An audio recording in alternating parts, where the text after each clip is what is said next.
जुर्म कभी एक पल में पैदा नहीं होता, ये धीरे धीरे पनपता है, कभी किसी सोच में तो कभी किसी लालच में या फिर किसी के टूटे हुए भरोसे में।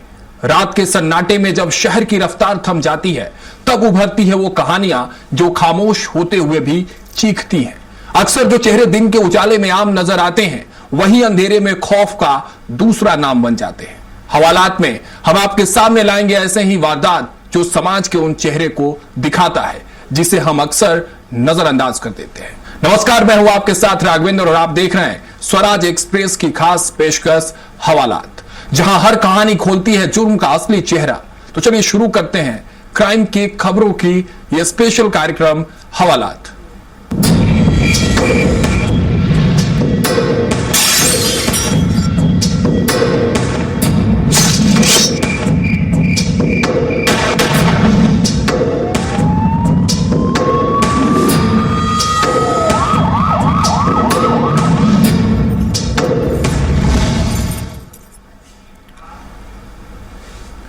एक मां जो अपने बच्चे को 9 महीने अपने कोख में पालती है, अपनी भूख बुलाकर उसका पेट भरती है। क्या कोई बेटा उसी मां का कातिल बन सकता है क्या? उत्तर प्रदेश के बांदा से एक ऐसी ही दिल दहला देने वाली वारदात सामने आई है जिसने रिश्तों को तार तार कर दिया है। यहां शराब के नशे में धूत एक कलयुगी बेटे ने अपनी 75 साल की बूढ़ी मां के सिर्फ इसलिए जान ले ली क्योंकि मां ने उसे शराब पीने के लिए पैसे देने से इंकार कर दिया था। ममता का कत्ल करने वाले शराबी बेटे को अब पुलिस ने हवालात की सलाखों के पीछे पहुंचा दिया है। देखिए बांदा से हमारी खास रिपोर्ट। बांदा में रिश्तों का कत्ल, नशेड़ी बेटे ने ली मां की जान। शराब के चंद रुपयों के लिए कलयुगी बेटा बना जल्लाद। नशे के दानव ने उजाड़ा घर, ममता का हुआ दर्दनाक अंत। फॉरेंसिक टीम ने घटना स्थल से जुटाए अहम सबूत। उत्तर प्रदेश के बांदा जनपद से एक ऐसी रोंगटे खड़े कर देने वाली वारदात सामने आई जिसने कलयुग में रिश्तों की मर्यादा को तार तार कर दिया है। घटना देहात कोतवाली क्षेत्र के अंतर्गत आने वाले गुरेह गांव की है, जहां सोमवार 8 जून 2026 की शाम को ममता का बेरहमी से कत्ल कर दिया गया। गांव में रहने वाले 45 वर्षीय पप्पू बेहद शातिर और आदतन नशेड़ी किस्म का व्यक्ति था, जो कोई कामकाज नहीं करता था और दिन रात सिर्फ शराब के नशे में डूबा रहता था। वह अपनी इस लत को पूरा करने के लिए आए दिन घर में कोहराम मचाता था। उसका बूढ़ा पिता मुनुआ किसी तरह मेहनत मजदूरी करके अपने परिवार का पेट पालता था, लेकिन पप्पू अक्सर अपनी 75 वर्षीय बुजुर्ग मां रामबाई से शराब खरीदने के लिए पैसों की मांग करता था और पैसे न मिलने पर उनके साथ गाली गलौज और मारपीट पर उतारू हो जाता था। मुनुबा का यह भी गंभीर आरोप है कि पड़ोस के ही कुछ अराजक तत्वों ने उनके बेटे को शराब की इस गंदी लत में धकेला और घटना के दिन भी उसे जरूरत से ज्यादा शराब पिलाकर घर की तरफ उकसा कर भेजा था। 8 जून की इस काली शाम को भी यही खूनी खेल दोबारा शुरू हुआ, जब पप्पू बाजार से शराब के नशे में पूरी तरह धुत होकर लड़खड़ाते कदमों से घर लौटा। नशे की अत्यधिक मात्रा के कारण उसका खुद के दिमाग पर कोई काबू नहीं था और उसे और भी ज्यादा शराब पीनी थी। वह सीधे अपनी बुजुर्ग मां के पास पहुंचा और बेहद आक्रामक अंदाज में चीखते चिल्लाते हुए शराब के लिए पैसों की मांग करने लगा। बूढ़ी मां, जो पहले से ही बेटे की इस काली करतूत से पूरी तरह तकलीफ में आ चुकी थी और घर की तंगहाली से परेशान थी, उन्होंने इस बार पैसे देने से साफ इनकार कर दिया। मां का ये इनकार उस कलयुगी बेटे के अहंकार और नशे की सनक पर चोट कर गया। नशे के दानव ने उसके सोचने समझने की शक्ति को पूरी तरह खत्म कर दिया। पैसे न मिलने से बौखलाए पप्पू ने आओ देखा न ताओ और गुस्से में आग बबूला होकर अपनी ही बुजुर्ग जन्नी पर जानलेवा हमला कर दिया। पप्पू ने अपनी 75 वर्ष की बेबस मां को इतनी बेरहमी और पूरी ताकत से पीछे की तरफ धक्का दिया कि बुजुर्ग महिला खुद को संभाल नहीं पाई। वे बेहद तेज रफ्तार में पीछे की ओर जाकर सीधे घर के पक्के कंक्रीट वाले फर्श पर गिर पड़ी। फर्श पर गिरते ही बुजुर्ग महिला का सिर जमीन से बड़ी जोर से टकराया, जिससे उनके सिर के पिछले हिस्से में गंभीर और अंदरूनी चोटें आई और बहुत सारा खून बहने लगा। चोट इतनी घातक थी कि बुजुर्ग महिला ने असहनीय दर्द से तड़पते हुए मौके पर ही दम तोड़ दिया। मां को जमीन पर बेजान और लहूलुहान पड़ा देख शराबी बेटा मौके से भागने की फिराक में था। लेकिन तब तक चीख पुकार सुनकर घर के दूसरे लोग और आसपास के ग्रामीणों को इस खौफनाक वारदात की भनक लग चुकी थी। उन्होंने तुरंत उसे घेर लिया। इस खूनी वारदात की खबर मिलते ही पूरे गुरहे गांव में सनसनी फैल गई। देखते ही देखते घटना स्थल पर ग्रामीणों की भारी भीड़ जमा हो गई। बुजुर्ग मां का शव देखकर पूरे इलाके में आक्रोश फैल गया और फौरन इस घटना की सूचना देहात कोतवाली पुलिस को दी गई। मामला चूंकि एक कलयुगी बेटे द्वारा अपनी ही मां की हत्या का था, इसलिए संवेदनशीलता और गंभीरता को देखते हुए बांदा की सहायक पुलिस अधीक्षक मेबिस टांक भारी पुलिस बल के साथ तुरंत मौके पर पहुंची। पुलिस के साथ ही फॉरेंसिक एक्सपर्ट्स और डॉग स्क्वाड की स्पेशल टीम ने भी घटना स्थल का मुआयना किया।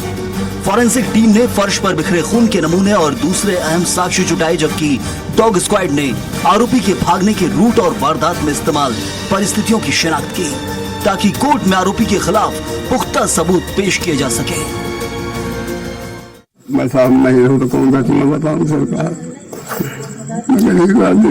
पेट चला रुका थे तो मजबूरी कर जी पे चप्पल जोड़ के आंख में जारी से पहले पता चलो बताने के बीच तो मार ऐसे नहीं लड़का है पप्पू। तो आप पप्पू कौन है तुम्हारा? पप्पू लड़का है साहब। क्या उम्र होगी पप्पू? पप्पू की उम्र लगभग 45 साल से कम है। और ये जो मृतक है उनकी उम्र क्या होगी? इनकी उम्र 75 साल है। पुलिस ने मुस्तैदी दिखाते हुए मृतका के शव को अपने कब्जे में लिया, जरूरी पंचनामा भरा और उसे पोस्टमार्टम के लिए बांदा के जिला अस्पताल भेज दिया। तो वहीं दूसरी तरफ भागने की कोशिश कर रहे हत्यारोपी बेटे पप्पू को पुलिस ने घेराबंदी करके मौके से कुछ ही दूरी पर दबोचकर हिरासत में ले लिया। पुलिस की कड़ी और कड़ाई से की गई पूछताछ में आरोपी ने शराब के पैसों के लिए अपनी मां को धक्का देने और उनकी मौत के कारण बनने की बात कबूल कर ली। सहायक पुलिस अधीक्षक मेबिस टांग के आधिकारिक बयान के मुताबिक पुलिस ने आरोपी बेटे को गिरफ्तार कर जेल भेज दिया है और मृतका के पति मुनबा की लिखित तहरीर के आधार पर हत्या की सुसंगत और संगीन धाराओं में मुकदमा दर्ज कर आगे की वैधानिक कानूनी कार्रवाई शुरू कर दी है। जनपद बांदा के थाना कोतवाली देहात से सूचना प्राप्त हुई कि एक व्यक्ति जो कि शराब के नशे में था, वो अपनी मां से शराब के लिए पैसे मांगने के लिए बहस कर रहा था। इसी बहस के दौरान उसने अपनी 75 साल की वृद्ध मां को धक्का दे दिया और उसकी मां की मौके पर ही मृत्यु हो गई। इस मामले में समीचीन धाराओं में अभियोग पंजीकृत कर लिया गया है और अभियुक्त को भी हिरासत में ले लिया गया और माननीय न्यायालय के समक्ष उसे प्रस्तुत किया जा रहा है। आगे की विधिक कार्रवाई प्रस्तुत है। इस दिल दहला देने वाली घटना ने पूरे बांदा को झकझोर कर रख दिया कि कैसे एक बोतल शराब के चंद रुपयों की खातिर एक बेटे ने अपनी ही जननी की जान ले ली। युगिक बेटे ने की मां की हत्या, शराब की नशे में मां को दिया धक्का, धक्का के बाद मां की हुई मौत, मौत के बाद पुलिस ने किया युवक को गिरफ्तार। मामला देहात कोतवाली अंतर्गत गुरेह गांव का है। बांदा से हवालात के लिए रोहित कुमार द्विवेदी की रिपोर्ट। एक किसान दिन रात खून पसीना बहाकर फसल उगाता है ताकि अपने परिवार का पेट पाल सके, लेकिन जब उसी की गाढ़ी कमाई उसकी लहलहाती फसल को दबंगों के पैरों तले रौंद दिया जाए और इंसाफ की गुहार लगाने पर भी सिस्टम बहरा हो जाए, तो वो बेबस किसान आखिर क्या करे। आज हवालात में कहानी मध्य प्रदेश के गुना जिले की, जहां एक किसान ने न्याय न मिलने से टूटकर मौत को गले लगा लिया। सुबह जिसे सिस्टम से इंसाफ की उम्मीद थी, शाम को उसी ने जहर खा लिया। आखिर अन्नदाता को इस आत्मघाती कदम के लिए किसने मजबूर किया, देखिए इस रिपोर्ट में। दबंगाई के आगे सिस्टम लाचार, अन्नदाता ने किया आत्मघाती वार। सुबह दफ्तरों में न्याय की भीख, शाम को चुन ली मौत की चीख। इंसाफ के लिए सड़क पर लाश, हनुमान चौराहे पर फूटा गुस्सा बेहिसाब। क्या गुना पुलिस दे पाएगी न्याय या फाइलों में दफन हो जाएगी जान। रिश्तों और व्यवस्था को कटघरे में खड़ी करती है दर्दनाक वारदात गुना जिले के आरोन थाना के अंतर्गत बरौद गांव की है। यहाँ रहने वाले किसान अशोक यादव अपने खेतों में मेहनत कर परिवार का गुजर बसर कर रहे थे। अशोक ने अपने खेत में बड़ी उम्मीदों से गन्ने की फसल उगाई थी, लेकिन उन्हें क्या पता था कि यही फसल उनकी मौत का सबब बन जाएगी। खेत के पड़ोसी किसान इंद्रभान यादव और उसके परिवार से अशोक का मेड़ को लेकर पुराना विवाद चल रहा था। आरोप है कि पड़ोसी दबंग इंद्रभान यादव और उसके परिवार ने अशोक के खेत में जबरन गाय घुसा दी, लहलहाती गन्ने की फसल को पूरी तरह उजाड़ दिया और जब सीधे साधे किसान अशोक यादव ने इसका विरोध किया तो दबंगों ने हैवानियत की सारी हदें पार कर दी। अशोक को लाठियों से इस कदर पीटा गया कि उनका पैर फ्रैक्चर हो गया। टूटे पैर के साथ प्रताड़ित किसान न्याय के लिए थाने पहुंचा, शिकायत दर्ज कराई, लेकिन पुलिस ने कोई सख्त कार्रवाई नहीं की। थाने से दुत्कार मिलने के बाद बुधवार की सुबह पीड़ित अशोक यादव किसी तरह एसडीएम कार्यालय पहुंचे और शिकायती आवेदन देकर न्याय की भीख मांगी, लेकिन जब प्रशासनिक दफ्तरों से भी सिर्फ कोरा आश्वासन मिला और कोई ठोस कार्रवाई नहीं हुई तो अशोक अंदर से पूरी तरह टूट गए। आहत होकर उन्होंने शाम करीब 4 बजे जहरीला पदार्थ पी लिया। हालत बिगड़ने पर परिजन उन्हें तुरंत सिविल अस्पताल आरुण लेकर भागे, जहां से गंभीर हालत में उन्हें जिला अस्पताल रेफर किया गया। लेकिन अफसोस, बुधवार की रात इलाज के दौरान अशोक ने दम तोड़ दिया। अशोक यादव की मौत के बाद सुबह जब पुलिस ने शव का पोस्टमार्टम करवाकर बॉडी परिजनों को सौंपी तो उनका गुस्सा 7वें आसमान पर पहुंच गया। आक्रोशित परिजनों और ग्रामीणों ने मृतक के शव को गुना के व्यस्त हनुमान चौराहे पर रखकर चक्का जाम कर दिया। चक्का जाम लगते ही सड़क के दोनों ओर वाहनों की लंबी लंबी कतारें लग गईं। मौके पर पहुंचे भारी पुलिस बल ने परिजनों को आरोपियों पर कड़ी कार्रवाई का भरोसा दिया, जिसके करीब आधे घंटे बाद जाम खुल सका। संजीव यादव तो चक्का जाम लगाया, क्यों लगाया? चक्का जाम इसलिए लगाया कि पुलिस प्रशासन हमारी कोई सुनवाई नहीं कर रही है।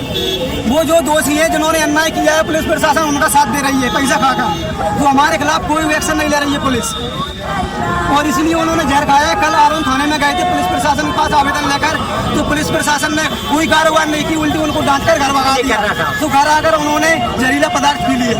फिलहाल पुलिस ने मृत कायम कर मामले की तफ्तीश शुरू कर दी है, लेकिन बड़ा सवाल यही है कि अगर पुलिस और प्रशासन ने समय रहते किसान के शिकायती आवेदन पर कार्रवाई की होती तो शायद आज एक अन्नदाता की जान बच सकती थी। अब देखना यह है कि गुना पुलिस कब तक इन गुनहगारों को हवालात की सलाखों के पीछे पहुंचा पाती है। खेत की मेहनत से शुरू हुआ बवाल आखिर किसान की मौत पर जाकर ही खत्म क्यों?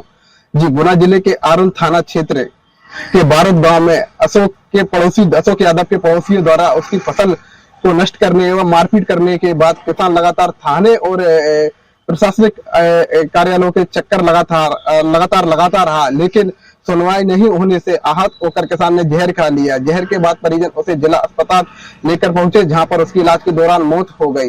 वहीं परिजनों द्वारा सब को लेकर हनुमान चौराहे पर चक्का जाम किया और प्रशासन से दोषी कार्रवाइयों पर कार्रवाई के लिए मांग की गई। कैमरामैन के साथ मनोहर प्रजापति, स्वराज एक्सप्रेस, गुना।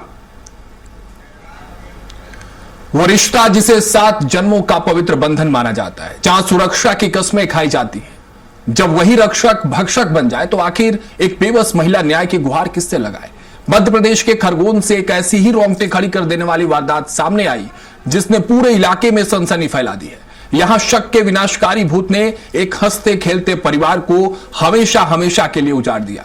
एक कलयुगी पति ने अपनी ही सोती हुई पत्नी पर कुल्हाड़ी से ताबड़तोड़ वार कर उसे मौत के घाट उतार दिया। आखिर क्यों एक पति अपनी ही जीवन संगिनी का जल्लाद बन गया? देखिए खरगोन से हमारी एक खास रिपोर्ट।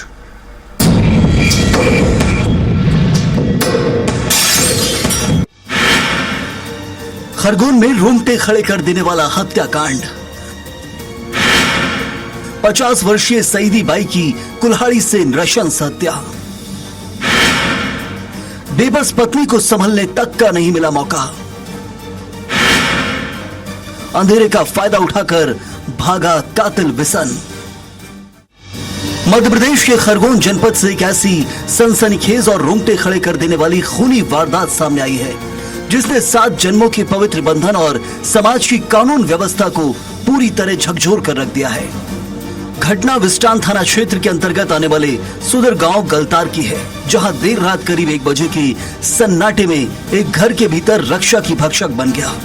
गांव में रहने वाला विसन नामक शख्स एक बेहद शकी और आक्रामक मिजाज का व्यक्ति है, जो लंबे समय से अपनी 50 वर्षीय पत्नी सईदी बाई के चरित्र पर बेवजह ही शंका करता था।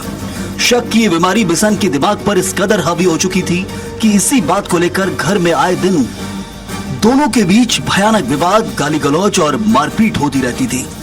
घर के बच्चे अपने पिता की इस हिंसक सनक से हमेशा डरे सहमे रहते थे, लेकिन किसी ने सपने में भी नहीं सोचा था कि चरित्र पर किए जाने वाला ये मामूली सा शक एक दिन हत्या की वजह बन जाएगा। वारदात वाली रात को भी घर का माहौल बेहद तनावपूर्ण था, लेकिन रात ढलने के बाद सईदी बाई हमेशा की तरह अपने घर के कमरे में सो गई। तभी आधी रात को करीब 1 बजे बिसन के सिर पर शक का खूनी भूत सवार हो गया। उसने अपनी सोती हुई पत्नी को हमेशा के लिए खामोश करने की एक खौफनाक साजिश रची और घर के कोने में रखी एक बेहद धारदार कुल्हाड़ी उठा ली। बिसन दबे पांव सोती हुई पत्नी के पास पहुंचा और बिना संकोच किए भारी कुल्हाड़ी से सईदी बाई के ऊपर ताबड़तोड़ जानलेवा हमले करने शुरू कर दिए।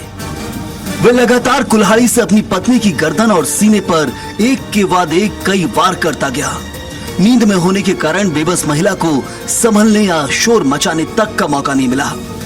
कुल्हाड़ी के गहरे और जानलेवा घाव की वजह से अत्यधिक मात्रा बहुत ज्यादा खून बह गया, जिसके चलते 50 वर्षीय सईदी बाई ने तड़प तड़प कर बिस्तर पर ही दम तोड़ दिया। इस रोंगटे खड़े कर देने वाली वारदात को अंजाम देने के बाद हत्यारा पति बिसन हाथ में खून से सनी कुल्हाड़ी लेकर और अंधेरे का फायदा उठाकर मौके से तुरंत फरार हो गया। सुबह होते ही जब मृतका के बच्चों और आसपास के ग्रामीणों ने कमरे के भीतर सईदी बाई का खून से लथपथ शव देखा तो पूरे गांव में हड़कंप मच गया और चीख पुकार शुरू हो गई। इस खूनी वारदात की सूचना फौरन बिस्टान थाना पुलिस को दी गई। मामला चूंकि एक पति द्वारा पत्नी की कुल्हाड़ी से काटकर नृशंस हत्या का था, इसलिए गंभीरता को देखते हुए बिस्टान थाने के उप निरीक्षक सुदामा भोने भारी पुलिस बल के साथ मौके पर पहुंचे। पुलिस ने वारदात वाली जगह की बारीकी से घेराबंदी की, जरूरी साक्ष्य उठाया और शव को अपने कब्जे में लेकर पंचनामा तैयार किया, जिसके बाद मृतका के शव को पोस्टमार्टम के लिए खरगोन के जिला अस्पताल भिजवाया गया। के लड़के कमल भिलाला है ग्राम गलतार का, उसने आके एफआईआर कराई कि उसके पापा बिशन उसकी मम्मी पे चरित्र शंका करता था। उसी बात को लेकर रात को करीब 1 बजे कुल्हाड़ी से वार करके उनकी हत्या कर दी। प्रारंभिक तो अभी पूछताछ में यही आया है कि उसकी मृतका के चरित्र पर शंका करता था। उस बात को लेकर मनमुटाव बीच में पहले भी कुछ विवाद हुए थे इनके, लेकिन वो क्या बड़े बड़े बच्चे हो गए तो आपस में समझा के उसको भेज देते थे। ये तो उसी बात को लेकर रात में उसको सोते हुए कुल्हाड़ी सीने वेने में चोट है उसको गंभीर। इस मामले में पुलिस ने त्वरित कार्रवाई करते हुए मृतका के पुत्र कमल की लिखित शिकायत के आधार पर आरोपी पिता बिसन के खिलाफ आईपीसी धाराओं में हत्या का संगीन मुकदमा दर्ज कर लिया है। मृतका की बेटी रैना ने पुलिस को दिया और अपने बयान में साफ तौर पर इस बात का जिक्र किया है कि उसके पिता हमेशा मां के चरित्र पर झूठी शंका करते थे और इसी शक की सनक में उन्होंने मां की जान ले ली। बिस्टान पुलिस थाने के उप निरीक्षक सुदामा मोरे के आधिकारिक बयान के मुताबिक प्रारंभिक जांच और परिजनों के बयान से पूरी तरह स्पष्ट हो चुका है कि यह हत्या सिर्फ और सिर्फ चरित्र शंका के चलते की गई है। फिलहाल पुलिस ने फरार आरोपी बिसन की घेराबंदी और उसकी त्वरित गिरफ्तारी के लिए पुलिस की विशेष टीमें गठित की हैं और संभावित ठिकानों पर दबिश दी जा रही है। वो शक करते थे, कोई भी घर पे आ रहा है जा रहा है किसी से बातचीत हो रही है वो तो शक करना, वो शक के आधार पर हमेशा उनको टॉर्चर करते थे, मारते पीटते थे। कई बार टॉर्चर किया है, हमारे सामने भी बहुत मारा कुटी करे। इसी कारण से उन्होंने अभी भी ये इतने बड़ा गुनाह कर दिया है। उन्होंने कुल्हाड़ी से गर्दन काट दी, गला काट दिया है। कई बार समझाया, सारे मेरे मामा पक्ष ने भी समझाया, गांव वालों ने भी समझाया, भाइयों ने भी समझाया, उनकी बहनों ने भी समझाया, सभी ने समझाया उनको, कई बार समझाया, लेकिन उन्हें कभी समझ में ही नहीं आया। खरगोन की इस दिल दहला देने वाली घटना ने एक बार फिर साबित कर दिया कि जब शक अंधा हो जाता है तो अपनों का ही खून बहाने से पीछे नहीं हटता। खरगोन जिले के बिस्टान थाना क्षेत्र अंतर्गत ग्राम गलतार में एक दिल दहला देने वाला मामला सामने आया है, जिसमें रिश्तों को शर्मसार किया है। जी हां, पति ने ही अपनी पत्नी की चरित्र के शंका के चलते कुल्हाड़ी से मौत के घाट उतार दिया। पत्नी के सोती हुई पत्नी के सीने पे और गर्दन पर वार कर पत्नी को मौत के घाट उतारा। मौके पर ही पत्नी ने दम तोड़ दिया और आरोपी पति मौके से फरार हो गया। जब इस घटना की सूचना पुलिस को मिली तो मौके पर पुलिस पहुंची और शव को पोस्टमार्टम के लिए जिला अस्पताल पहुंचाया गया, जहां पुलिस अब मामले की पूरी तरह से जांच कर रही है। स्वराज एक्सप्रेस के लिए खरगोन से रविंद्र परमार की रिपोर्ट। तो देखा आपने कैसे कहीं कोई एक छोटी सी लापरवाही, एक पल का लालच या रिश्तों में एक पल का शक जिंदगी को बर्बाद कर सकता है। याद रखिए, कानून की नजर से कोई नहीं बच पाया है। अगर आप सुरक्षित रहना चाहते हैं तो सावधान रहिए, सतर्क रहिए। हम फिर लौटेंगे नई कहानियों, नए खुलासों के साथ हवालात में। आज के लिए बस इतना ही। देश और दुनिया की तमाम खबरों के लिए आप देखते रहिए स्वराज एक्सप्रेस। मुझे दीजिए इजाजत। नमस्कार।